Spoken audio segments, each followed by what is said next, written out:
Hola amigos de la conciencia, muy buenas noches. Continuamos con el capítulo 6 del libro La Escuela del Alma.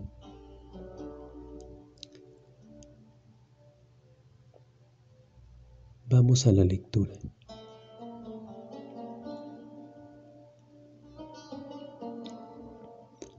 Capítulo 6. Transmisión. De acuerdo con la leyenda, el origen del conocimiento de Enoc fue al momento en que recibió la ordenación de Dios. Habiendo logrado, por propio esfuerzo, desarrollar cuerpo, alma y espíritu, Enoc mereció la gracia que le fue dada por la divinidad. El texto antiguo describe cómo el arcángel Gabriel ascendió con él, pasando delante de las huestes angélicas y lo situó frente a la divinidad. Ahí cayó asombrado, pero fue recogido por Miguel, sumo sacerdote del cielo, tal como Dios dijo: Enoc, no temas, levántate por siempre ante mí. Fue despojado de su vestimenta terrenal, es decir, de su parte más densa, ungido con el santo óleo y ataviado con un traje celestial, y dejó de estremecerse al hacerse uno con el mundo espiritual que lo rodeaba. Después se le pidió que escribiera aquello que le fue leído de todos los libros de la Biblioteca Santa por el Arcángel de la Sabiduría. Y se nos dice que esto le tomó 30 días y 30 noches. Al final, supo todo lo que era necesario saber y conveniente transmitir acerca del cielo, la tierra, los ángeles y los hombres. Después de esto, Dios le reveló los secretos acerca de todos los asuntos que ni aun los arcángeles conocen. La leyenda insinúa que estos secretos eran de cómo aconteció la creación, el propósito del mal, la duración de la existencia del universo y cuál será su fin. Esa ordenación fue la primera y la razón de que Enoc lleve el nombre de el iniciado. Así fue como empezó la cadena de transmisión, que la enseñanza continuará a lo largo de todas las generaciones. Evidentemente, Enoc fue el único, ya que fue el primer ser humano plenamente realizado y ordenado directamente por la divinidad. Al no existir ningún otro ser que pudiera llevar a cabo la transmisión, más tarde, Abraham fue iniciado por Melquisedec, al que la tradición también equipara con Shem, el hijo mayor de Noé. ¿Quién es el iniciado que conservó la enseñanza durante el desastre del diluvio? Conforme a otra tradición, la cueva Shem Baeber, en el poblado cabalístico de Safed, es el lugar donde Shem, en una época posterior, enseñó la Torá a Jacob, luego de que éste se fugara de su hogar. A su vez, Jacob transmitió el conocimiento a José, su hijo más talentoso, que ejemplifica como el más capaz y no como el mayor. Es quien siempre recibe la bendición de continuar con la línea. Al morir José, Levi, su hermano, tuvo una visión y recibió la baraca de su abuelo Isaac, de acuerdo con su testamento. Sin embargo, la leyenda cuenta que la línea de transmisión casi se extinguió durante el periodo de la esclavitud de los israelitas en Egipto. Solo la tribu de Levi retuvo un vago recuerdo de la tradición y Moisés, miembro de esa familia, fue elegido para revivir la conexión. Este fue ordenado directamente por Dios en el monte sagrado, donde recibió instrucción detallada sobre la naturaleza del mundo, el propósito de los seres humanos y su relación con Dios. Los relatos legendarios de su ascenso al monte Sinaí son muy similares a las historias sobre la iniciación de Enoc. Y la tradición añade que el ángel del Señor, mandado como guía ante los hijos de Israel en el desierto, fue en realidad Metatrón, el transfigurado Enoc. De esta manera, la línea se restableció y se manifestó en la tierra con la ordenación del hermano de Moisés, Aarón, como sumo sacerdote. El sacerdocio continuó con la forma externa de la enseñanza, mientras Moisés y los ancianos estudiaban el conocimiento interno.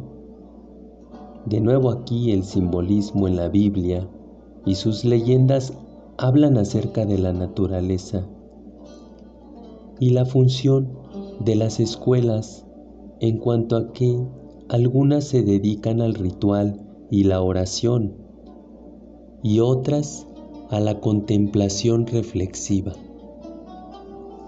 Además, el símbolo de los ancianos indica que un cierto nivel de madurez debe ser alcanzado para poder estudiar el aspecto esotérico de la Torá.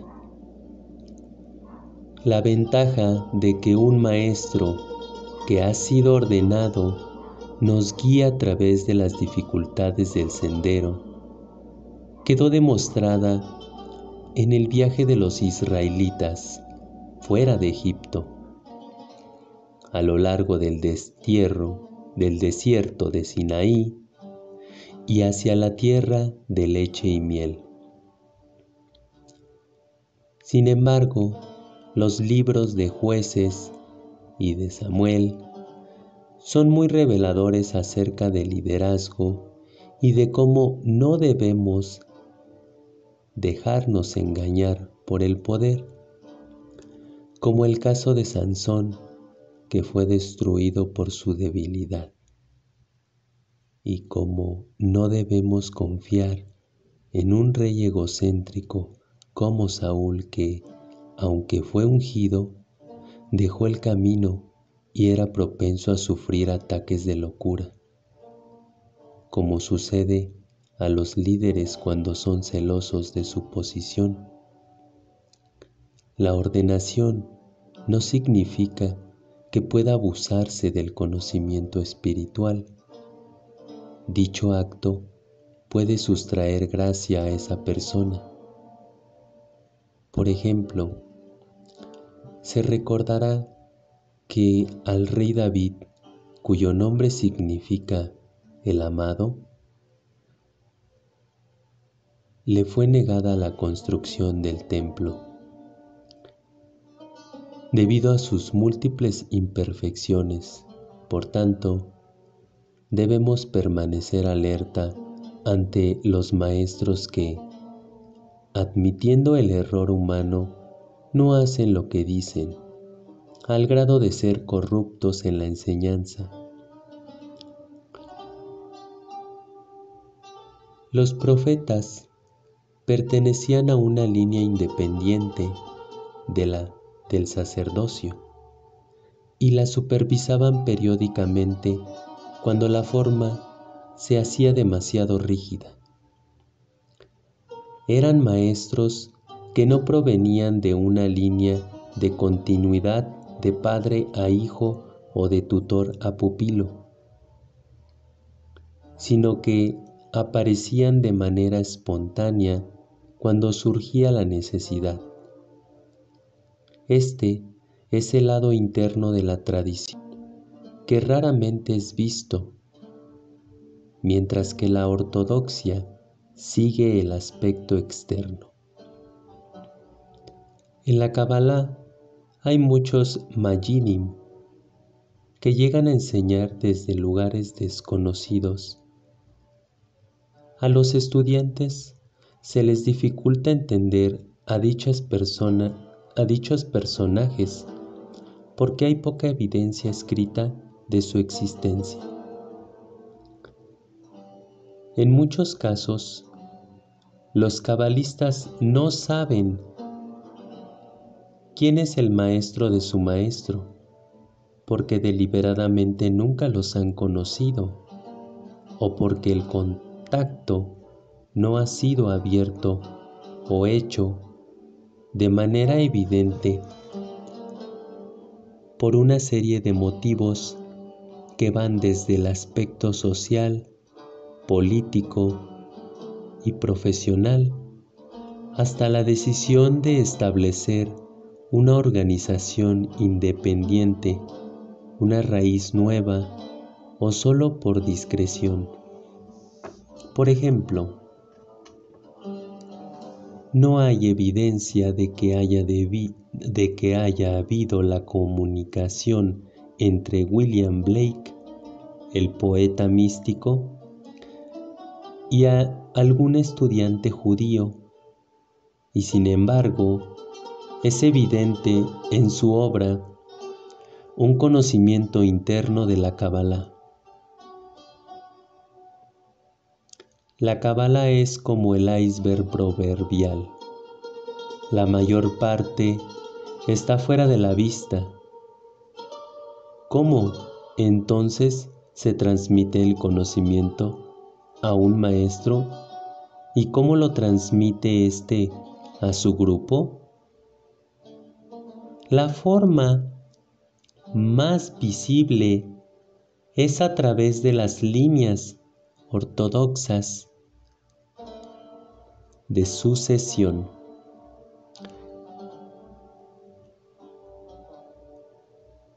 Es interesante notar que en Safed, durante el apogeo cabalístico, el intento por reinstalar una línea de ordenación abierta y oficial, rota por la destrucción del templo, fue frustrado cuando el rabino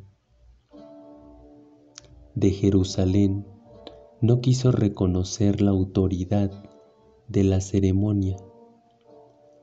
Por ende, en la tradición cabalística no hay sucesión como en la del papado. Lo que sí sucedió fue la cesión del papel de tutor al candidato más adecuado de cada grupo. Aunque pocas veces algunos estudiantes decidieron por sí mismos ser los transmisores de la enseñanza de sus maestros. Sin embargo, la calidad de su trabajo normalmente revela un nivel inferior de comprensión, por cuanto a menudo el suyo es un entendimiento supersticioso o una pobre imitación derivada del deseo de hacer caravana con sombrero ajeno, con la reputación del maestro.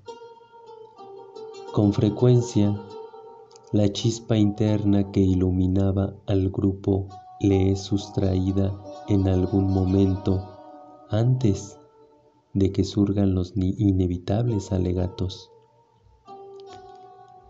Hay que cuidarse de las escuelas con insignificantes peleas por el poder.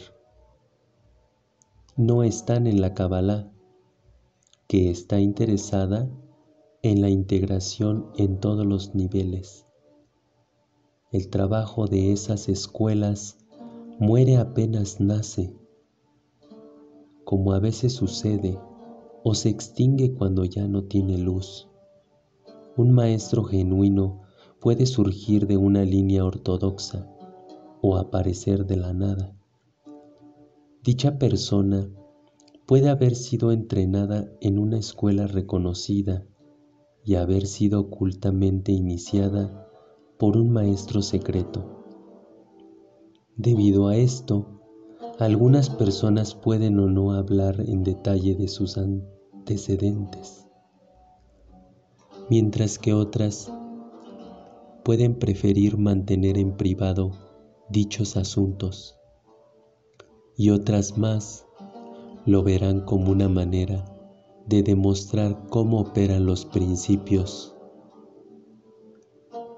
Depende del lugar y de la época, así como de la madurez de los estudiantes involucrados.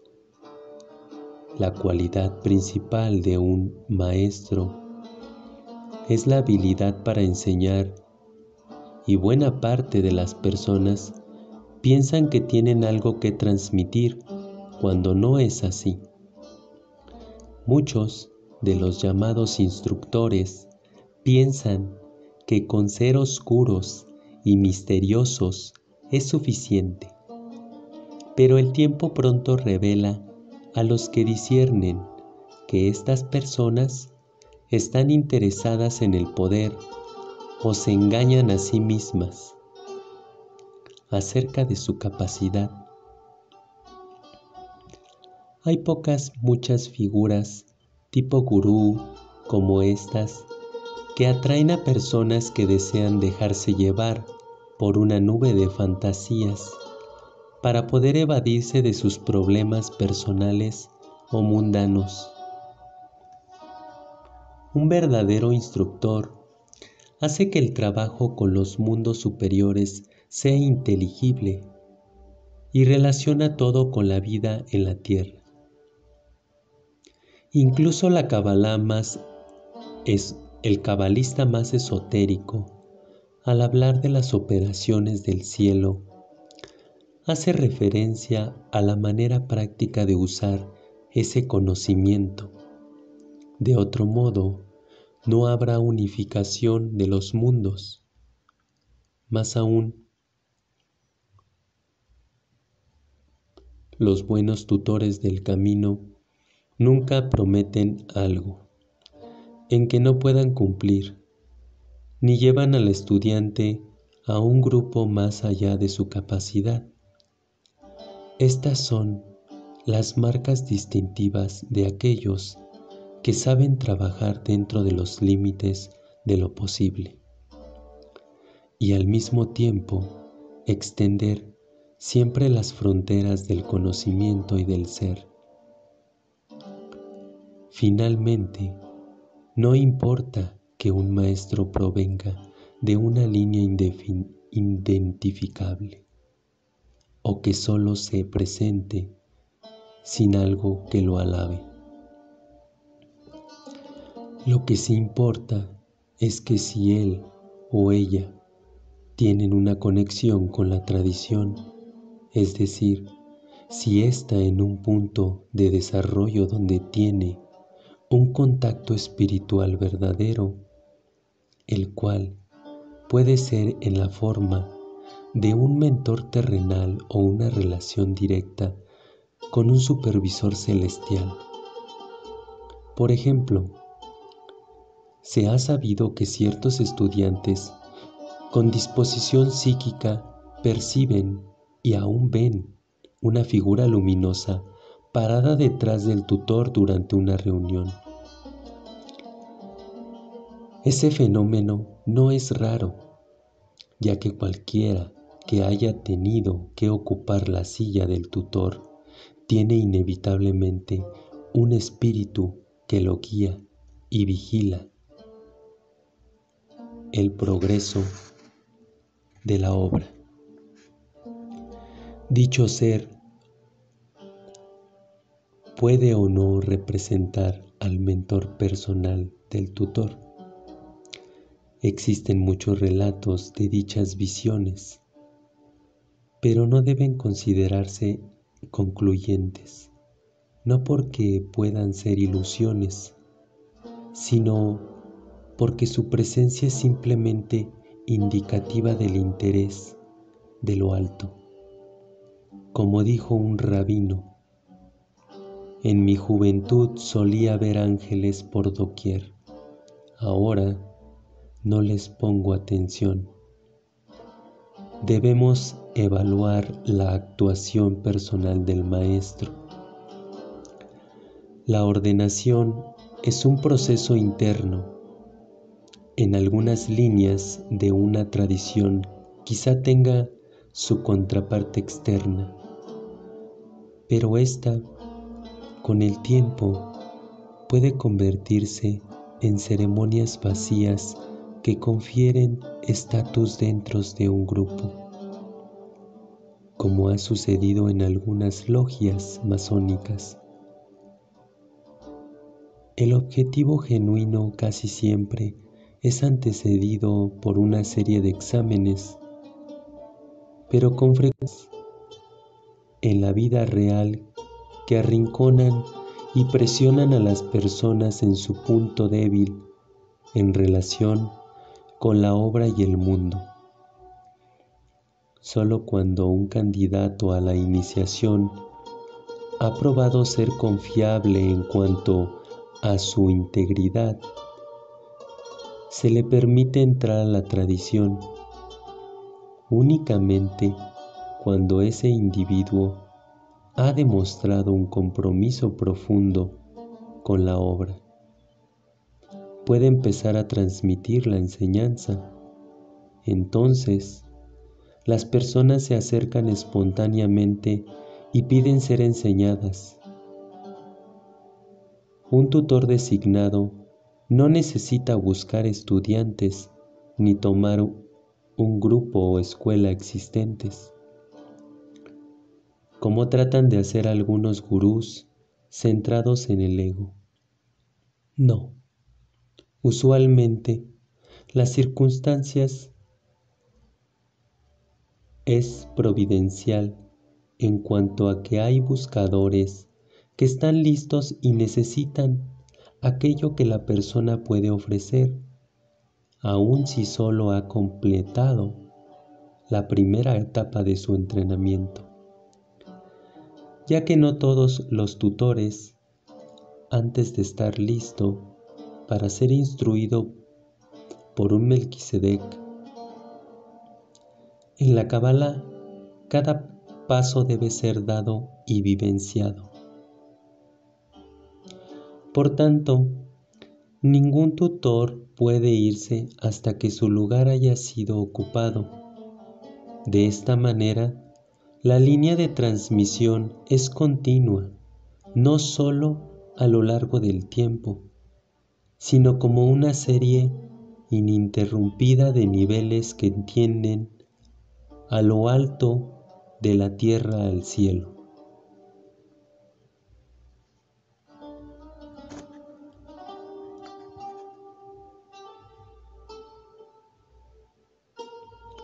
Fin del capítulo 6. Gracias por escuchar. Hasta la próxima.